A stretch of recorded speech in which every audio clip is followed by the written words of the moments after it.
அதாவது நல்ல வேளை இப்ப அதிமுக ஆட்சியில இல்ல.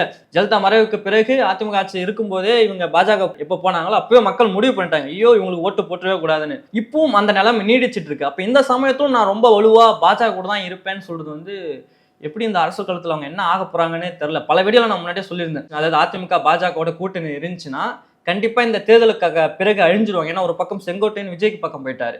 ஓபிஎஸ் வந்து ஓபிஎஸ் வந்து அந்த கட்சியில முதல்வரா இருந்தாருங்க அந்த கட்சி சார்பா. அவரு இப்ப இன்னைக்கு திமுகவுக்கு போயிட்டாரு. ஸோ இந்த தேர்தலுக்கு பிறகு கண்டிப்பா அதிமுக அழிஞ்சிடும் அப்படின்னு நம்ம எதிர்பார்க்கப்பட்டோம். ஆனா இப்ப நடக்கக்கூடிய நிலைமைய பார்த்தோம்னா அதிமுக தேர்தலுக்கு முன்னாடியே அழிஞ்சிடும் போல. அதாவது தொகுதி பங்கீடு சம்பந்தமா வந்து தமிழ்நாட்டுல பேச்சுவார்த்தை நடத்தல, டெல்லியில நடக்குது. பியூஷ் கோயல் சென்னை தான் இருந்தது. அவரு பயணத்தை ரத்து பண்றாரு.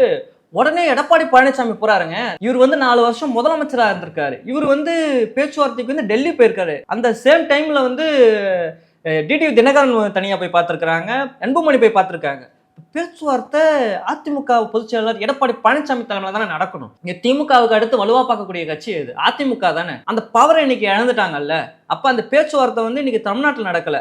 அந்த தொகுதி பங்கீடு சம்பந்தமா யார் முடிவெடுக்கணும் என்பதை வந்து இன்னைக்கு பாஜக கையில வந்து அதிமுக ஒப்படைச்சது வந்து தமிழ்நாட்டு மக்களே வந்து ஐயோ அதிமுக ஓட்டு போட்டா நம்ம செத்தோண்டா அப்படின்ற ஒரு நிலைமைக்கு இன்னைக்கு மக்கள் வந்து தள்ளப்பட்டிருக்கிறாங்க. அப்ப